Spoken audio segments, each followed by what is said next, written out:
In 1964, the Righteous Brothers, Bill Medley and Bobby Hatfield, had the rare opportunity to open for both the Beatles and the Rolling Stones during the early days of their careers. Looking back, Medley recalls how the experiences differed and which tour was ultimately more enjoyable.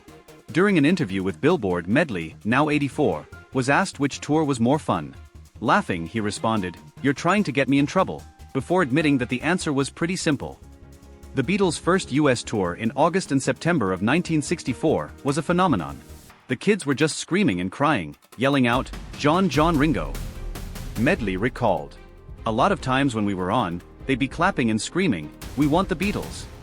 The overwhelming Beatlemania often drowned out the opening acts, making it a challenge to perform.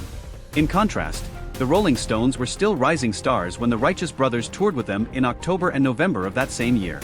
At the time, they had just released their album 12 by 5 but had not yet reached the heights of global superstardom. "They hadn't really made it yet," Medley explained.